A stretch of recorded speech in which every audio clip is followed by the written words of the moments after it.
Hello, my loves. Today we're going to look at some more Reddit stories, and if you've enjoyed a Reddit story, why don't you consider hitting the subscribe button? Maybe that's the notification bell too, and let's start with today's story.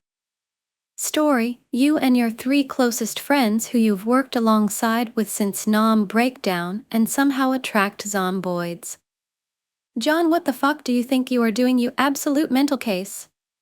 Asterisk, you hissed, trying to keep a low level of volume in your voice despite the rapidly growing horde zomboids, mindlessly approaching us. What do you think, dumbass? Asterisk, he said, very casually as he put the famous Don't Look Back in Anger Oasis cassette into the player, turning the volume up using the dial on the radio. You're gonna attract more of these bastards, are you insane? Asterisk, I once again quietly exclaimed, watching John turn the volume louder than I had ever heard. We are already gonna shoot them, why can't we go out listening to our favorite band? Asterisk, we have suppressors. Asterisk, I exclaim, my face having a look of despair. Not for shotguns.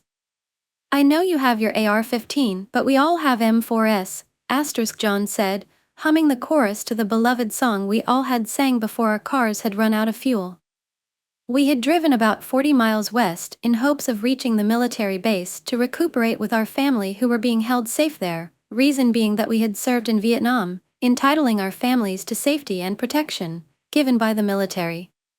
So don't look back in anger, I heard you say. Asterisk, John and Harry sung, as they fired their M4 shotguns into the oncoming horde of zomboids. Come on, Liam, you need to start killing these inbred fuckers. Asterisk, you hear John say to you, mowing down the next 4 zombies with his beloved shotgun. I hadn't wanted to shoot them because I still couldn't come to the realization that my best friend Peter, who had not only fought aside me in Nam with the rest of the boys, but who was also mowing down the zomboids approaching us now, had been bitten on his neck, by his wife who lied about being bitten. He told me that I should be the one to kill his corpse, and I had wept more tears than I could fathom. At first I heavily declined and cried in his arms, and then as we started driving he said it would be the only thing that lets his soul be at peace when he passes, so I ultimately agreed. He smiled at me and put a cassette of AC/DC into the player, shaking me while singing in seat dancing. I started to shoot the zomboids with my assault rifle, state issued, which I bought at an auction after being ordered to return it, along with the rest of my platoon and their firearms. I had worked as a Navy SEAL with my 3 other best friends in what's known as a fire team, usually consisting of 4 soldiers. We had gained intel and reconnaissance on Nguyen Van Lem, a prolific war criminal who had murdered innocent South Vietnamese women and children. After that we did direct combat in a squadron on 12, participating in close quarters combat, such as raids, ambushes, etc. At this point only a fifth of the zomboids had been killed, and they were slowly gaining on us. We decided, after around 1 minute of consideration, to enter the one vehicle that still had gas and get away from the horde. Let's ram these bastards. Peter and John both said excitedly, taking the Oasis cassette out and replacing it with a Metallica cartridge. You know what, fuck it, yeah, let's ram these cocksuckers.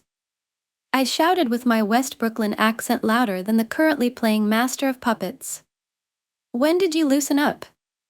John says, laughing at my stronger than ever Brooklyn accent. You need to be silenced, young man, I said to him, my voice occasionally breaking with a giggle. He continued laughing as we spoke and eventually rammed them after reversing enough to accelerate to 60 miles per hour, smashing into them. They were all over the windshield, a mix of green and red blood plastered to our car. Keter, you okay, bud?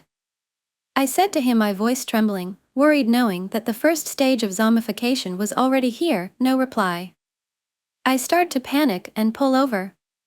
I drag Peter out as he sputters, you guys are pretty cool, tell your mom I love her. As tears form and roll down my face he looks at me, laughs with the last remaining energy he had left and slowly passed. Bang, bang, bang, 3 shots. I had shot my best friend 3 times, after seeing his skin starting to turn green. We're 5 minutes away from the military base if we drive fast, let's go quick and we can bury him after. I say, indicating to the horde, slowly marching like an army from the 15th century. We drive around 7 minutes and arrive at the military base, being greeted by the president, with a flock of security behind him. I had counted at least 15 of them before shaking the president's hand, being congratulated for my outstanding work, to not only protect the country but to protect my area as a police officer, giving my life to the United States of America. I thanked the president and walked to my wife, kissing her on the forehead and hugging my children. I watched my 2 remaining friends recuperating with their families, walking into the barracks.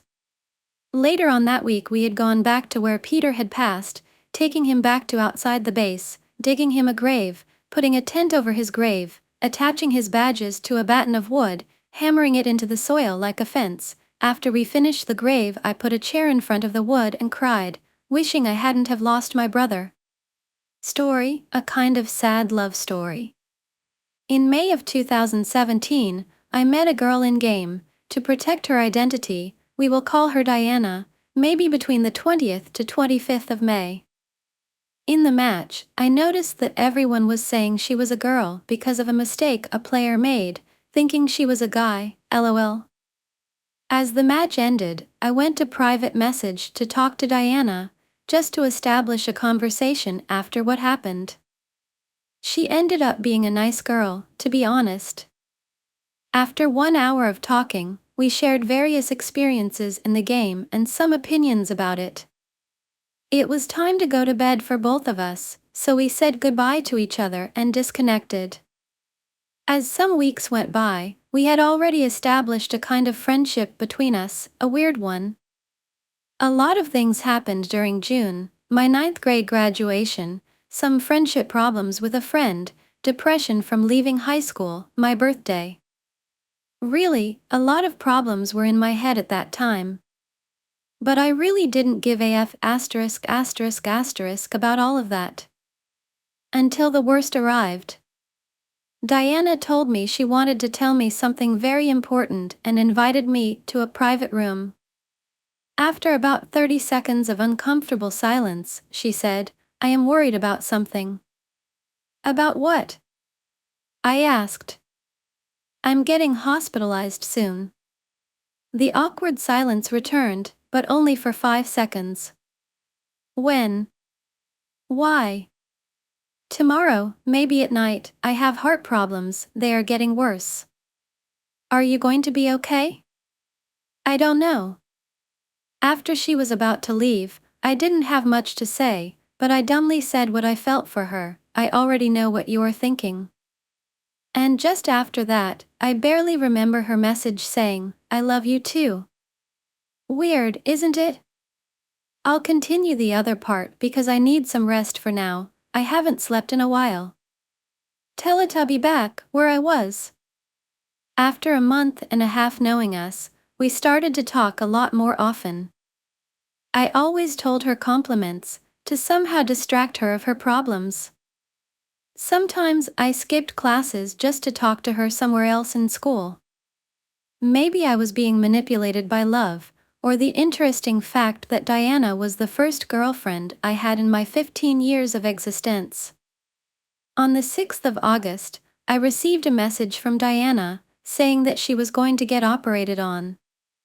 I told her, everything will be okay, you are in good hands, nothing is going to hurt you. She thanked me, saying, I am relaxed now, thanks. 3. I replied with a simple, you're welcome, and she responded with her always common but lovely, I love you. Hey, my doctor says it's time. Now that I'm relaxed, I'm not worried anymore. CYA:/. That was the last thing I heard from her that day. I couldn't sleep that night. I was very, very worried, instead of thinking she was fine. The next day after school, I went directly to my house, because fuck projects, went straight to log into the game. She was online. Yes, she is fine. Hi Diana, how was it? What happened? Hi, I'm fine, you were right. Although I have pain in my chest, but nothing else. I was really worried about you, I didn't sleep last night. I promise I'm fine, don't worry. We started talking for a while about each other. Story, I cut ties with a longtime friend of mine because I couldn't keep the friendship anymore after an incident between us. Here's why. I never expected to find love in a place I dreaded, but life has a way of surprising us. The homeschool group was a last resort for my parents, a desperate attempt to find a community where I could thrive with academic freedom and find peers with whom I could be social. However, my initial experience was anything but positive. The people there were awful and shallow. Despite their claims of being Christian and inclusive, their structure mirrored a cult more than anything resembling Christ and His love. They certainly put the weird into the homeschool stereotype. Twice a week, I dragged myself to the group, dreading the interactions with my peers who seemed to find joy in excluding and ridiculing me. I only found solace in leaving the school day early and engrossing myself in a book as a distraction to avoid the coldness of the others. Yet amidst this sea of unkindness, there was one boy who stood out. He was tall, with thick black hair and piercing eyes that seemed to see right through the facade I put up to protect myself. His presence was a beacon of kindness in an otherwise hostile environment. I first noticed him when our eyes met in the hallway. There was something disarming about his gaze. It was soft, curious, and unlike the judgmental stares I had grown accustomed to. At first, I tried to ignore him. The negative impressions the entirety of the group left on me were too strong to allow any positive feelings to surface. Moreover, he shared the same name as someone who had been awful to me for years, a bitter reminder of past pain. But no matter how hard I tried, I couldn't help but notice him. He seemed to be everywhere I turned, always looking at me with those gentle eyes. He wasn't in my class, but he often found reasons to come into my classroom, goofing off with his friends. His antics were playful, his laughter infectious, and yet, he always seemed to be watching me. I would catch him staring, a soft smile playing on his lips. Despite noticing him, I refused to acknowledge my feelings. I buried them deep, convinced that falling for someone in this group would only lead to more heartache and hurt. Weeks turned into months without a word exchanged between us in person, but fate had other plans. We connected over social media, and soon we were texting every day. Those messages became the highlight of my day. We talked about everything, from our favorite movies and books to our dreams and fears. It felt like I had found a kindred spirit in the unlikeliest of places. Our late-night phone calls became a ritual. We would talk for hours, sharing stories and secrets, laughing and sometimes crying. I felt a bond growing between us, a connection that was deep and genuine. Yet, I still rejected his advances, effectively friend-zoning him. I was scared to let my guard down, scared to admit what I was falling for him. But he was patient, kind, and lovingly persistent. As we got to know each other, we shared more about our lives, our likes and dislikes, and our long-term goals. Surprisingly, we had much in common. We would pray together and for each other, and he showed me love in the most genuine, kind way without expecting anything in return. I was hooked, even if I didn't want to admit it. Eventually, I couldn't deny my feelings any longer. I confessed my love for him, and to my relief and joy, he felt the same. We began to date, albeit minimally, as we were both very young with strict parents. Our relationship was innocent and pure, built on a foundation of mutual respect and shared faith. Never had I experienced love the way he loved me. He listened to me attentively, with such care and genuine interest in what I had to say. He encouraged and comforted me through all the family issues that burdened me and always guided me toward Christ. Despite our apparent immaturity, our love was genuine and deep, and we were committed to growing together in our faith. Every moment with him felt like a gift, a precious memory to be cherished. His love gave me strength and hope, a light in the midst of my struggles. Our happiness, however, was short-lived. One day, he told me that his family had decided to move across the country. The news hit me like a ton of bricks, leaving me devastated and heartbroken. Despite our young age, I truly felt he was the one I was always meant to be with. Our connection was not based on infatuation or lust, but on a shared desire for and rootedness in the Lord. As if this news wasn't enough, girls around us, fueled by hatred and jealousy, started nasty rumors and began harassing me even more than they had before. The drama escalated, adding to the stress and pain I was already feeling. The combination of his impending move and the relentless harassment and lies from others broke us. I became bitter and devastated, fearing that I might never see him again. The days leading up to his move were a blur of sorrow and longing. We spent as much time together as we could, which ended up only being once, trying to make the most of the moments we had left. He held me close, whispering promises of staying in touch, but deep down, we both knew that things would never be the same. Then, the day came when he left. Him and his family, whom I had only met once but instantly fell in love with, were gone forever. Never before had I experienced such physical pain from immense sorrow. I felt my heart tearing apart. I had heard of people dying from heartbreak, and I fully believed this would be my fate. Compounding my grief was the fact that my home life was horrible, filled with constant fear and tension. My parents' arguments echoed through the house, and I lived in a constant state of anxiety. The sanctuary I once found in my room now felt like a prison. The weight of my sorrow was overwhelming, and I couldn't escape the pain.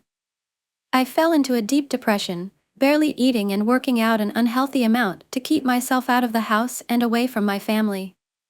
Exercise became my escape, a way to numb the pain and avoid the constant reminder of what I had lost. My phone, once a lifeline to him, now felt like a cruel reminder of the amazing man who was no longer in my life. I avoided it as much as possible, unable to bear the sight of our old messages and photos. For a time, bitterness consumed me. I was angry at the world, at my circumstances, and at the people who had driven us apart. But his wise character always shone through any clouds that loomed. Even in his absence, his influence remained.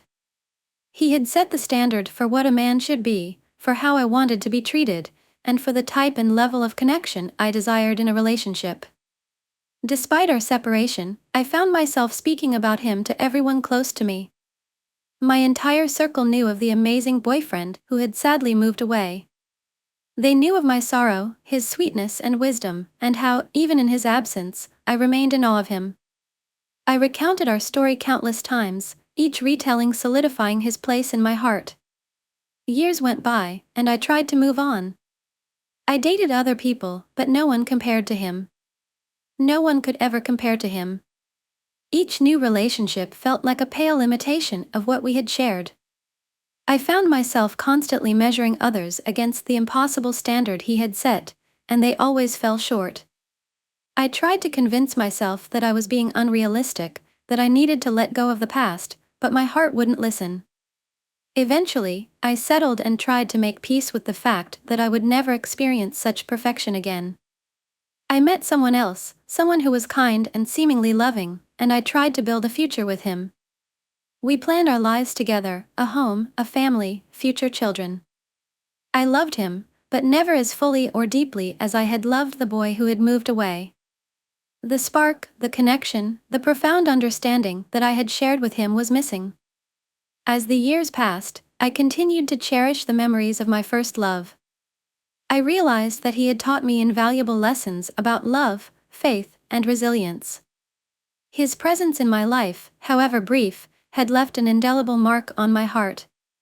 Even though we were separated by distance and time, his influence remained, guiding me and shaping my understanding of what true love should be. In the quiet moments of reflection, I often found myself wondering what could have been. I imagined a parallel life where we had stayed together, growing and evolving side by side. But life had taken us on different paths, and I had to accept that.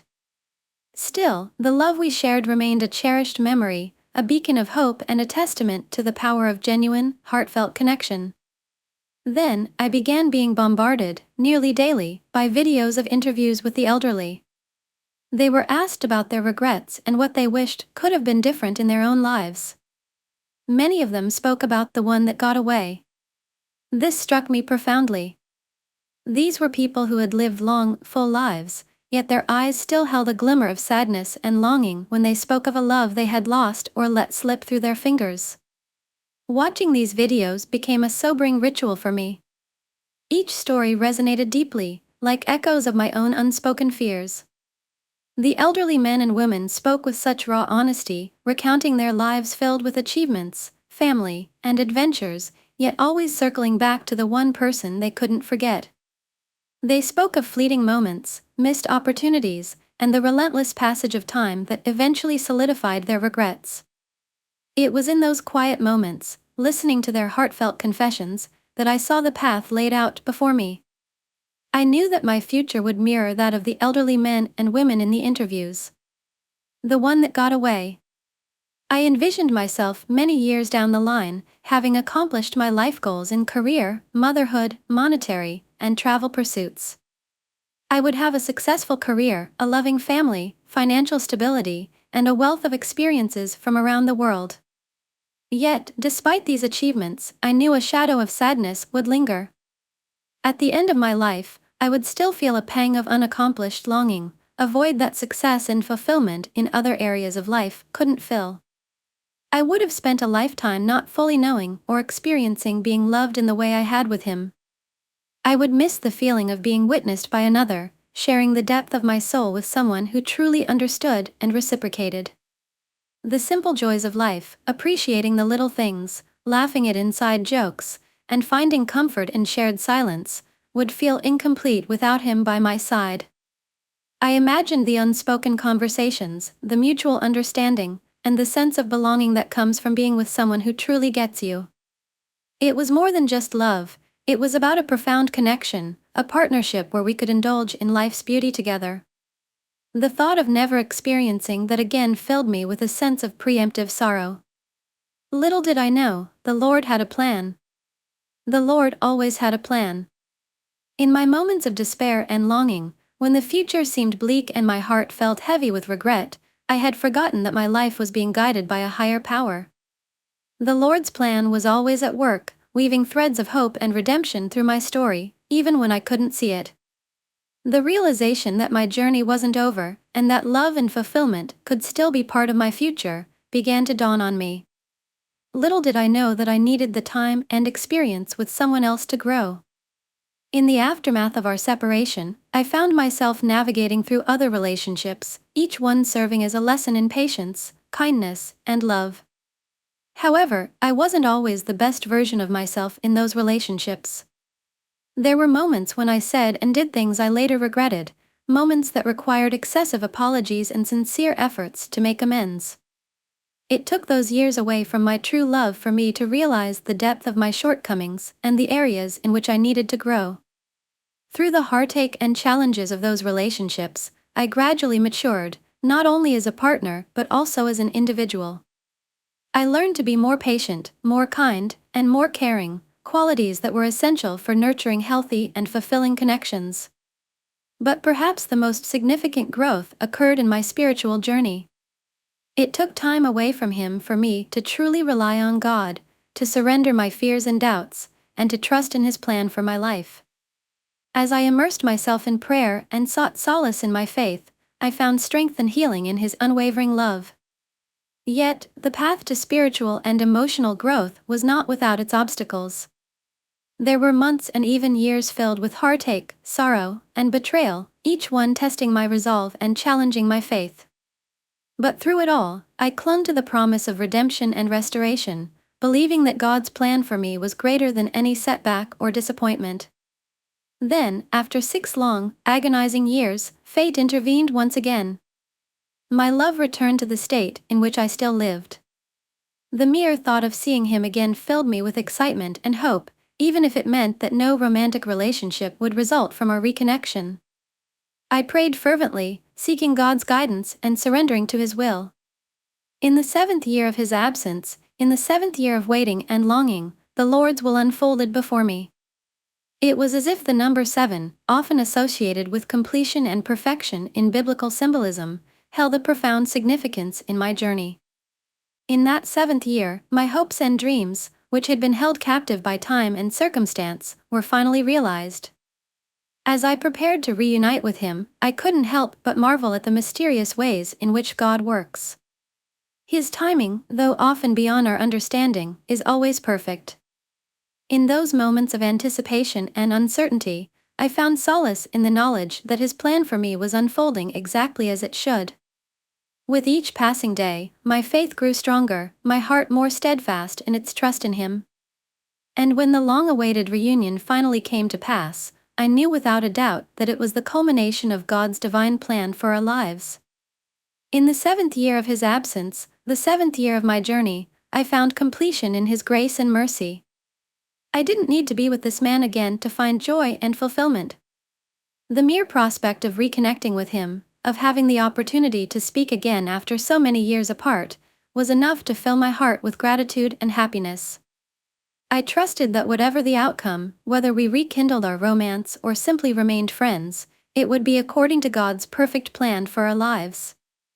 As we reconnected and caught up on the years past and miraculous changes, we began to see the hand of divine intervention weaving through our lives. It was as if God had orchestrated every twist and turn, every moment of separation, to lead us back to each other. What a great and merciful God we serve! One of the first remarkable coincidences we noticed was how we had remained on each other's minds throughout the years apart. Despite only dating for a brief 5 months, He had occupied my thoughts for the entire 6 years we were apart. I found myself wondering about him, praying for him, and often pondering how he would respond to various situations life presented. And to my amazement, the feeling was mutual. He, too, had kept me close in his thoughts and had even considered me a standard for what he desired in a partner. Furthermore, the circumstances surrounding his unplanned and rapid move back paralleled my own reason for being single once again, safety concerns regarding the people we were living with. It was as if God had orchestrated our paths to align once more, removing the barriers that had kept us apart. Throughout the years of separation, there were also numerous uncanny occurrences that seemed to defy explanation. An influx of people with his exact name entering my life, so many that even my then-partner remarked on the frequency, knowing it reminded me of him. It was as though the universe was constantly reminding me of his presence, preparing me for our eventual reunion. The night before our long-awaited coffee meeting, I had a conversation with a friend about favorite scents. I described a particular scent that would occasionally waft by, a scent that inexplicably reminded me of home. Little did I know, my love and his roommate were having a similar discussion at the same time, discussing the importance of scent to women and how it often evokes feelings of comfort and familiarity. And when we finally met, as we embraced in a heartfelt goodbye, I unintentionally caught a whiff of his scent. It was the same scent I had described, his natural musk, the scent of home. After all those years, I had still remembered his scent. But perhaps the most inexplicable and profound connection we shared was the instant understanding we had of each other. It went beyond mere attraction or physical appearance, it was as if we could read each other's minds. Countless times, he would, and still does, look at me without saying a word, and I would know exactly what he was thinking. Our minds were in sync, our souls intertwined in a way that defied explanation. In those moments, it became clear that our reunion was not just a coincidence or stroke of luck.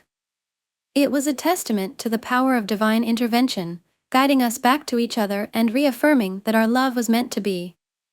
As we marveled at the intricacies of our journey, we knew that our connection was nothing short of miraculous, a beautiful testament to God's unwavering love and grace.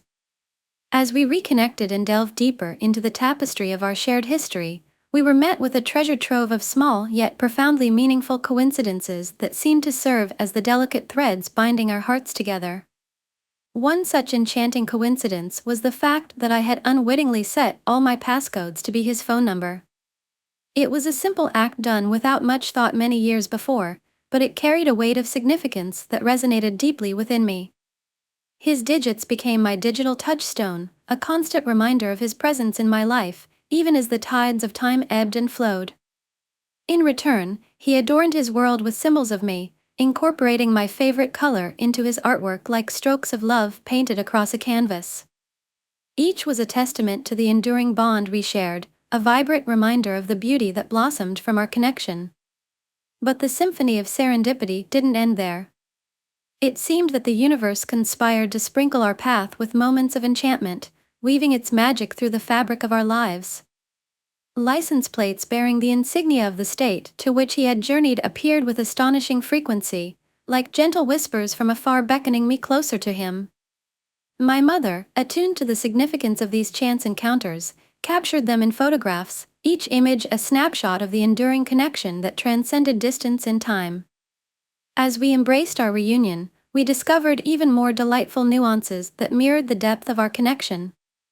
From sharing favorite flavors of candy to speaking the same love languages, every revelation served to deepen the bonds of affection that bound us together. Our souls danced in synchrony, moving in perfect harmony as if choreographed by the hand of fate itself. Even in the minutiae of everyday life, we found echoes of our shared history and a reaffirmation of the enduring love that had weathered the storms of separation. Simple habits, like folding pizza before indulging in its cheesy delight or meticulously balancing eggs in the carton, became cherished rituals imbued with layers of meaning that spoke volumes about the depths of our connection and similarities. In each of these small moments and subtle gestures, we found solace and joy, knowing that our love was not just a fleeting emotion but a timeless bond ordained by God on high. As we marveled at the beauty of our shared journey, we knew that every twist and turn had led us to this moment of sweet reunion, where our hearts beat as one in perfect harmony. In the gentle embrace of our reunion, as we basked in the warmth of each other's presence, the air seemed to hum with a sense of sweet anticipation. Every moment spent together felt like a precious gift, a chance to rediscover the depths of our connection and explore the mysteries of our intertwined destinies. Amidst the tapestry of remarkable coincidences that seemed to adorn our reunion, there was one revelation that shimmered with a brilliance all its own. It was the tender caress of his lips upon mine, the gentle brush of his fingertips against my skin, that stirred within me a longing I had never known before. For in the embrace of his kiss, I discovered a depth of passion and desire that had eluded me in the arms of others. It was as if every kiss was a symphony of emotions, each tender touch a testament to the profound connection that bound us together. In his arms, I found solace, comfort, and a sense of completeness that I had searched for in vain elsewhere. And as our lips met in a dance of longing and love, I knew with unwavering certainty that the tender touch of him was all I ever truly desired. With each passing day, our bond deepened, blossoming like a delicate flower in the light of newfound love. We embarked on the journey of rediscovery, peeling back the layers of time to reveal the tender shoots of affection that had taken root in our hearts. Every shared laugh, every stolen glance, became a testament to the enduring strength of our love, a love that had withstood the test of time and emerged even stronger on the other side. As we navigated the complexities of rekindled romance, we found solace in the knowledge that our love was not just a fleeting emotion but a steadfast anchor in the tumultuous sea of life. We leaned on each other for support, drawing strength from the deep well of affection that flowed between us. Together, we faced the challenges of the present and the uncertainties of the future with unwavering courage and boundless optimism. In the quiet moments of togetherness, as we held hands and watched the world go by, we marveled at the beauty of our shared journey. Every twist and turn, every obstacle overcome, had led us to this place of profound contentment and unbridled joy. And as we gazed into each other's eyes, we knew with certainty that our love was not just a chance encounter but a divine gift, bestowed upon us by a benevolent Creator who had woven our paths together with threads of destiny and purpose. As I reflect on our journey, I'm overwhelmed with gratitude for the unexpected twist fate has brought. Our love story, once interrupted, has found its way back into the light. It's a testament to the resilience of love, the power of divine intervention, the beauty of second chances, and a demonstration of God's perfect timing. Our reunion isn't just a chance encounter, it's a reaffirmation of the bond we share, a bond that time and distance could never sever. It's a reminder that love, when nurtured, cherished, and rooted in Christ, has the capacity to transcend all obstacles and reunite kindred souls. As I look to the future with him by my side, I'm filled with hope and anticipation for the chapters yet to unfold. Together, we'll continue to write our love story, embracing each moment with gratitude and joy. And though our journey may have had its interruptions, I'm certain that the best is yet to come. Our forever seemingly interrupted, but never forgotten. Our love story continues, stronger and more vibrant than ever before. And as we embark on this next chapter together, I'm grateful for the twists and turns that have led us back into each other's arms.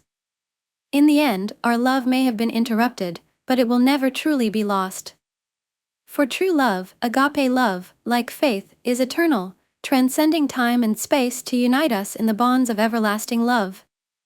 And so, I will hold on to the memories of our time apart, cherishing each moment as a reminder of the strength of our connection. Together, we'll write the next chapter of our love story, embracing the future with open hearts and unwavering faith in Jesus. And as we journey forward hand in hand, I know that our love will endure, forever and always. Short story about the first boy I fell in love with.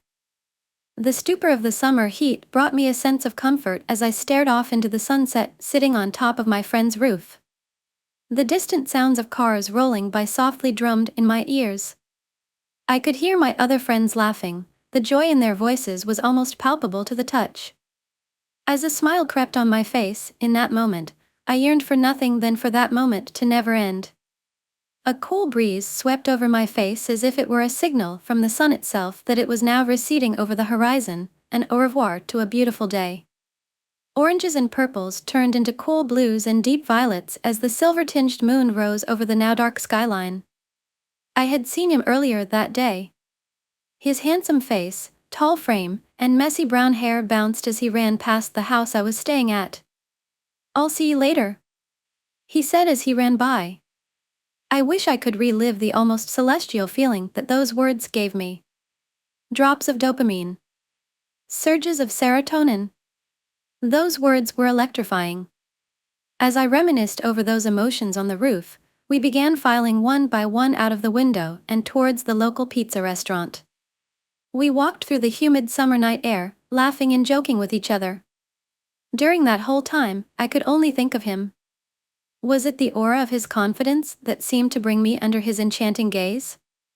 Or was it his gleaming white smile that could pierce even those darkest of cloudy days? Whatever the reason, my heart raced with excitement at the thought of seeing him later that night. We grabbed the largest pizza the place had to offer. The pizza was almost too big and burdensome to carry back to the house, but we took turns, shoving the piping hot box into each other's arms like it was a game of hot potato. Once we got back, we immediately went over to the back porch where the soft yellow glow of the lights illuminated the cozy backdrop of our new hangout spot. Time blurred away as we got lost in conversation. The sounds of crickets. The soulful sounds of a genuine deep laugh. I could see the memories in front of me already being burned into my mind. The joy I felt being among them was inexplicable. But as I checked the time on my phone, I realized it was finally time for the meeting I had been longing for since I had arrived in town. It was time for him. I took one final sip from my can, gave my friends the most exuberant hug I could give, and stepped down from the balcony. The moon cast its ghostly pale blue rays down on the sidewalk as I turned the corner to his place. It almost felt like it was trying to reassure me as my heart drummed in my chest. Before I could have time to consider the doubt that was slowly creeping into my mind, he opened the door. There he was, just as stunning as before. His blue eyes were still luminescent and bright in the darkness of the night. He offered me his hand, and like instinct, I reached out to grab it. As we sat there in his bed, we talked on and on for hours about whatever nonsense we had decided to land on. I tried my best to do anything to make him laugh. That beaming smile that could melt even the iciest of hearts. This boy had enchanted me, a feeling that I had never felt in my life before. The scariest thing was that I was completely fine with him conquering my every desire and fear. Never had someone so easily comforted me, and brought me into a place of absolute trust. As the night rushed by, we lay down side by side.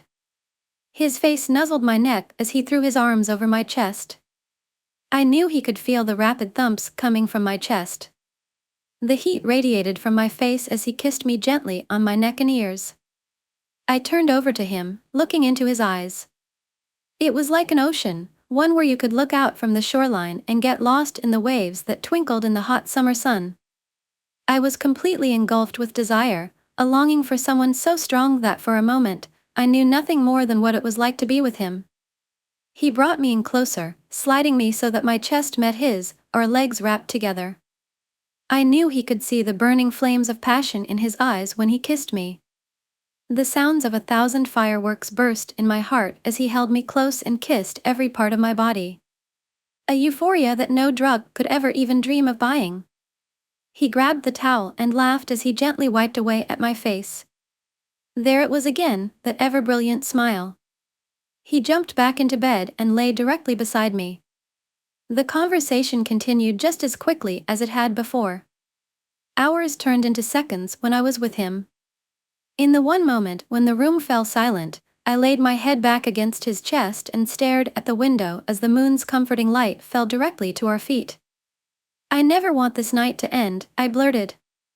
"Me either, this is everything I could have ever wished for," he replied. I embraced him, millions of neurons firing in my brain telling me to never let him go.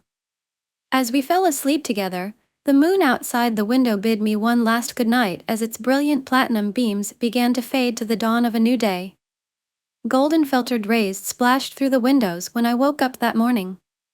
The air conditioner hummed silently in the background as I peeled freshly washed covers off the air mattress I had slept on the night before. I stood up, smirking as I looked back at the air mattress. At least it was only temporary, I thought as I stretched and glanced around the newly minted room that I would call home for the next year. Flurries of little butterflies danced in my stomach and chest when I thought about his arrival that day. I stepped out into the living room, the cool touch of the hardwood embracing my feet as I stepped to the balcony windows. The view was breathtaking, almost as beautiful as his soft blue eyes. The mountains shimmered in the morning sun, fog draping the distant skyline. I walked back over to the kitchen and opened the almost empty fridge. I smiled.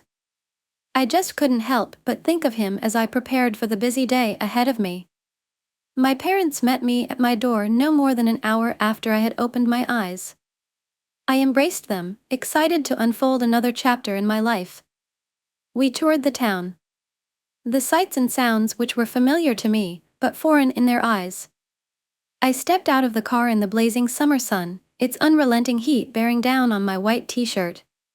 Just this one last task before I can see him, I thought. It was hours before me, and my father finally brought the bed back to my apartment. I gave my father a hearty high five. It was finally complete. Everything was in place, from my desk to my newly placed bed in the corner where the air mattress was this morning. I hugged my parents one last time as they walked through the door to bid their goodbyes. Phew. I swiped the beads of sweat on my forehead as I walked back to my room. I stood in front of my fan, soaking in its icy cold breeze. My phone rang in the corner. It was him. My heart skipped a beat as I stared down at the luminescent screen. He was close, only 30 minutes away. Excitement filled every vein of my body at the thought of seeing him, but in that state. I stripped away my sweat-stained clothes and jumped in the shower. The knock on the door rang throughout the empty apartment as I dried my hair in the bathroom. Shit. Fuck. I dropped the towel, pulled on my clothes, and walked over to the door. I could hear my heart thumping in my ears as I reached out to the door handle. I looked through the peephole. It was him. I pulled the door open. He was just as beautiful as from the last time I had seen him. His tousled soft brown hair blew gently in the summer breeze. An oversized t-shirt draped his lean frame. The veins in his arms softly pushing from under his skin would make even the fittest bodybuilders jealous. He only caught a second glimpse of my still wet complexion before I ran into his arms for a hug. His smell was intoxicating when I kissed his neck. A sense of total euphoria flooded over me when I finally looked into his sky-blue eyes. He gazed happily at me when I finally let him go and pulled him into my apartment. I ran around the still empty living room, showing him my new home.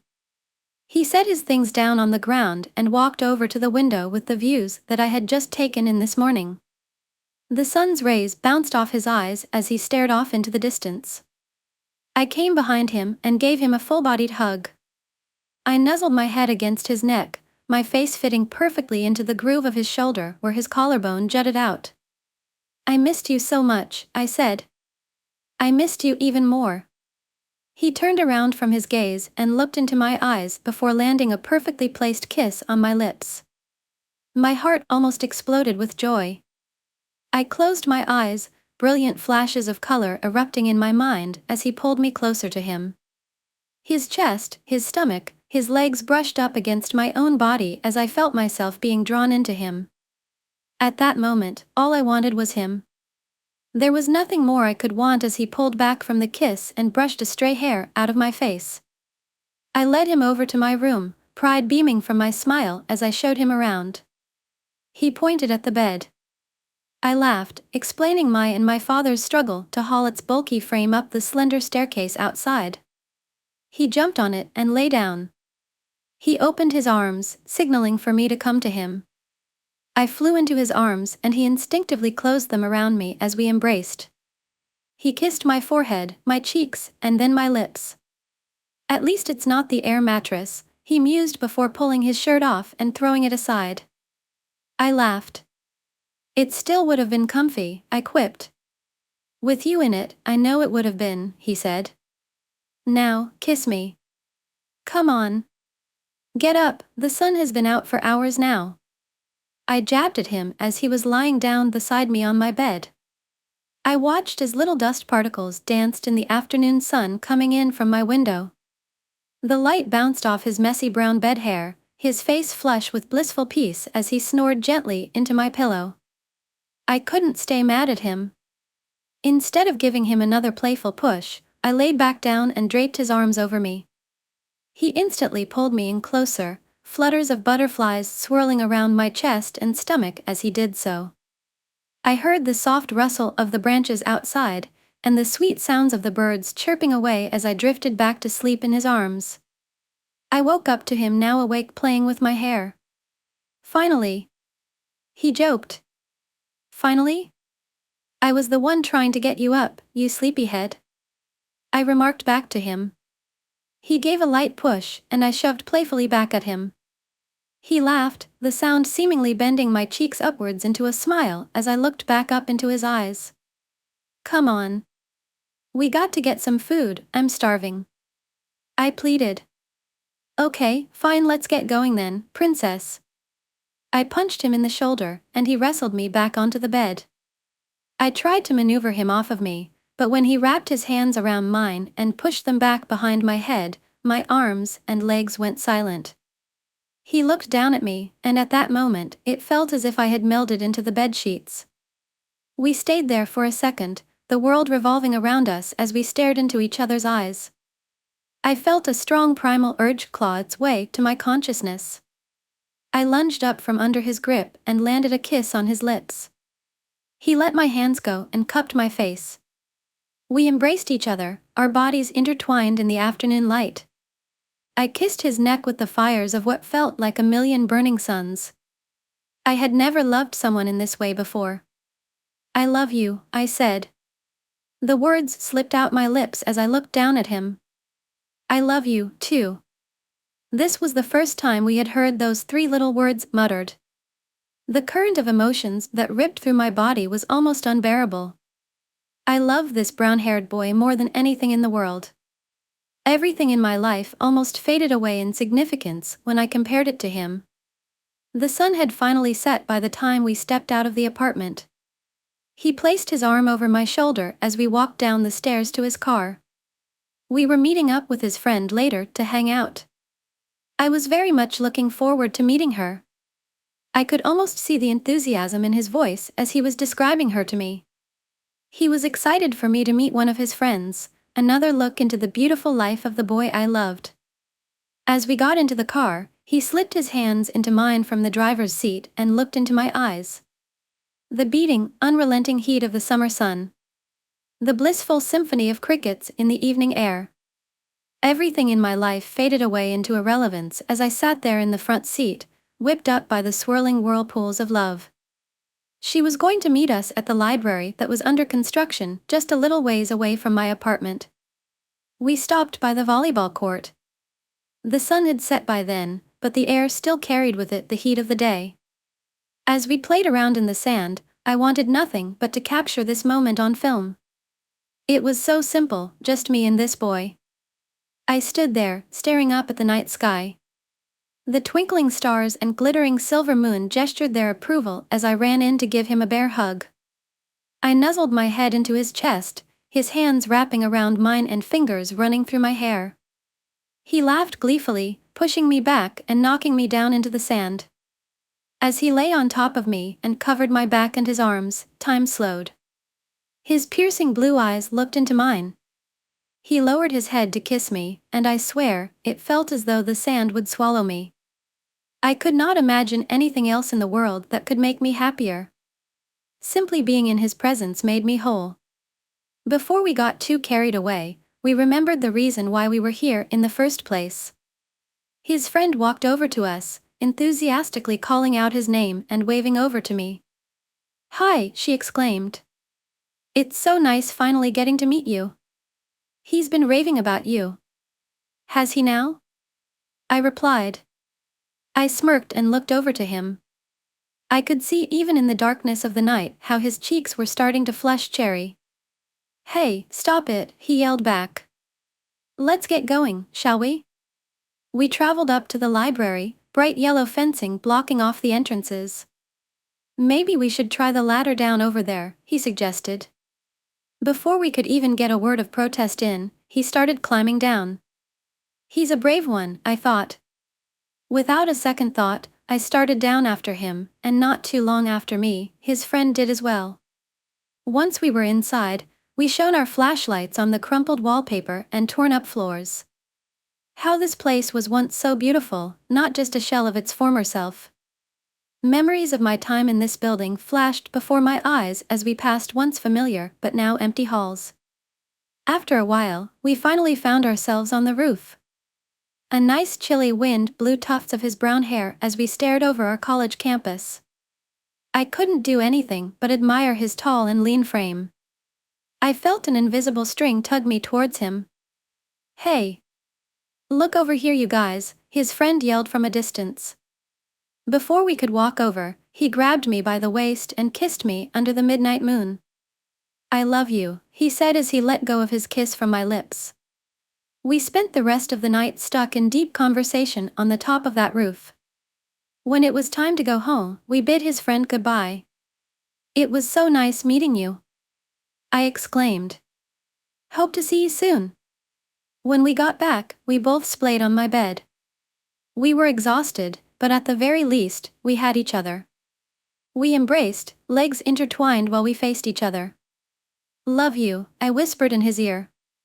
"Love you more," he whispered back, a smirk creeping up on his face. I smiled. I couldn't help it. As we fell asleep in each other's arms, his three little words bounced around in my head as I slowly slipped away into the night's warm embrace. A couple of weeks after our library adventure, he was once again in my apartment. His presence had become a comforting and familiar force in my life. Every time he stood waiting at my front door, I could feel the warmth of his hug, the smell of cologne, and the scruffiness of the stubble on his face. I loved this boy, but happily ever after was never guaranteed. Small disagreements began to grow into full-blown arguments. Simple conversational discourse turned into yelling. But at the end of each one of our fits, we would work out our differences for the sake of once again being in each other's arms. But as time marched forward, the arguments intensified. Emotional turmoil and manipulation was rampant, but my naivety would always triumph at the end of the day. I had never been so in love, nonetheless, with the most handsome boy that I had met thus far. So each time his words tore into my heart, his honeyed apologies would suture the tears back together. Just like a cool wind before a summer thunderstorm, I could once again sense another brewing yelling fit between the two of us as accusations were brought up before us again. What happened, I thought. It was only a few weeks ago that this boy was lying on top of me on the sands of a volleyball court, now ripping into the heart he had once claimed to love. I stormed out of the room, tired of the same remarks. As I walked out to the front steps of my apartment, I could feel the tears rushing into my eyes. I sobbed into my arms. I couldn't take it anymore. I called my friend, the tears flowing down both sides of my face. She tried to comfort me, but the shuddering tears and uncontrollable torrent of emotions made everything she said sound like a muffle. What do I do? I weakly asked her. Don't give up just yet, this always happens in love. You have to work through it, and the two of you will be stronger on the other side, she coaxed. I walked back into my room, he was still sitting on my bed. I climbed into his arms and cried more into his chest.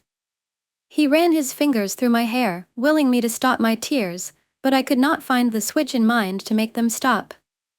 It's okay, he said. It's not going to be the end of the world, we just have to figure out what we both want, and that might take some time. But, I still love you. Silence crept from the darkness into my soul. Had I lost him? Was this the last time I would ever see him?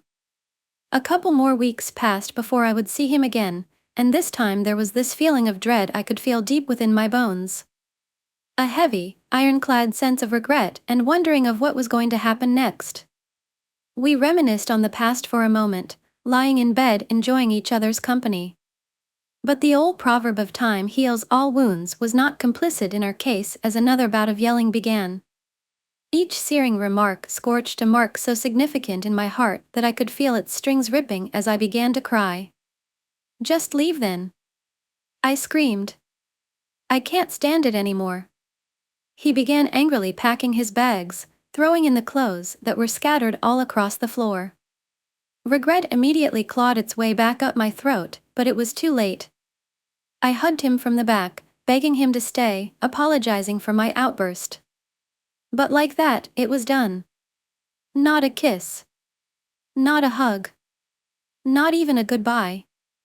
As I watched him walk out the front door wearing the gray shorts that I had given him a few nights before, it felt as though the heavens themselves had crashed down from the skies above and put their full weight on my shoulders. I fell to my knees. I guess that was it. As fast as it had started, it had ended so bitterly. Anger. Frustration. Longing. Regret. Guilt. What had gone so wrong? What could I have done better?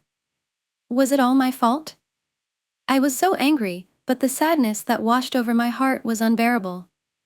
A visceral pain so deep, it felt as though nothing could bring me up from the pit of Tartarus that I had been cast asunder. Goodbye, my brown-haired boy.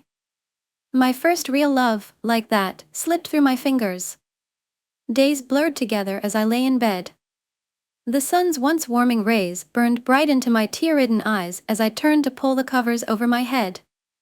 Every so often, I would grab my phone, hoping to see a new message from him, but there was nothing but radio silence.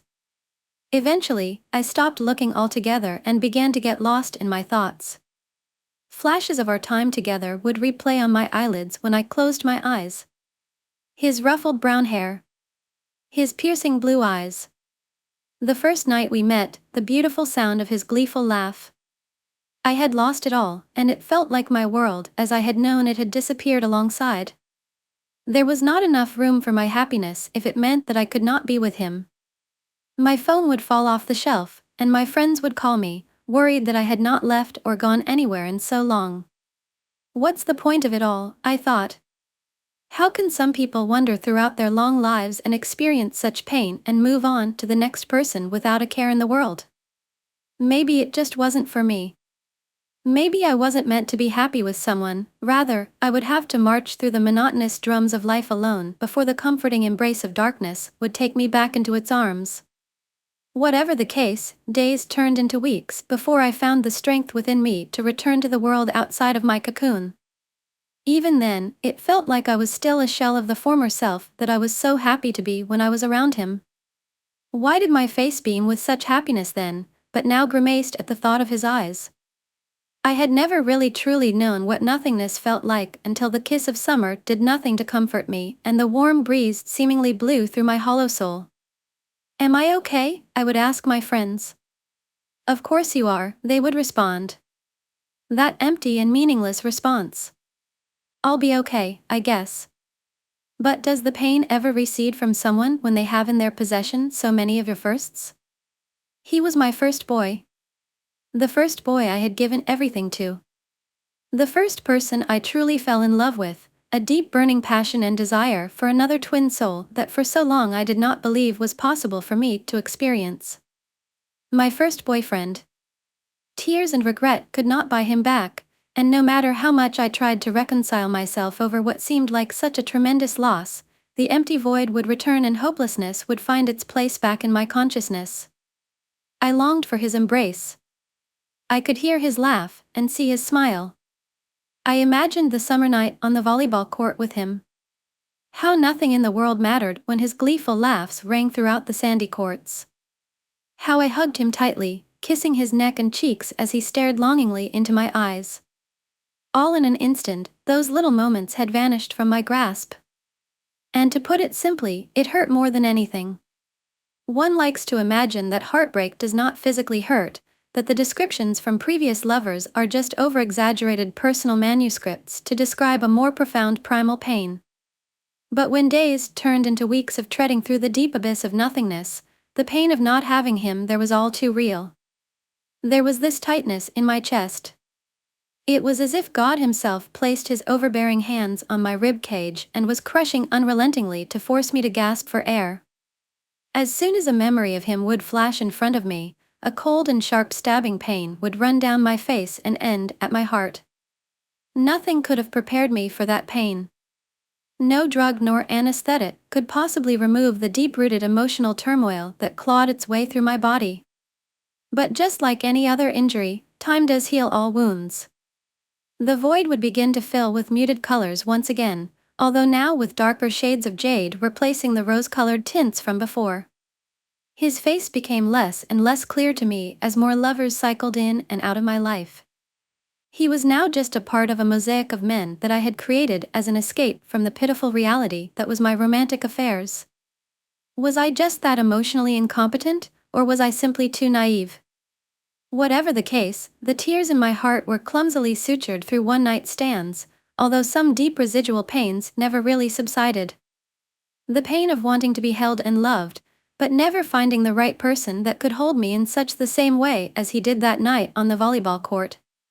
The pain of looking over in bed the next morning to be excited to see the face of my lover, but not compared to those ocean blue eyes that once sent an electrifying thrill down my spine every time. You were a lesson, brown-haired boy. And although you left me broken and a ghost of who I was when I was with you, I'm thankful for you and your impact on my life. This final part is an appreciation of you, as the pain you inflicted upon my naive and fragile soul only strengthened my resolve and solidified my identity. And for that, I thank you. I'll always love you for being the keeper of my firsts, but for what it's worth, my love for you has become stale. I have to move on to new ventures, and your chilling eyes can no longer hold me from finding someone who can make me feel loved and accepted for who I am. Goodbye, my first love. Thank you for everything, and I hope for nothing but the best for you. Bye and see you again in the next videos and stories.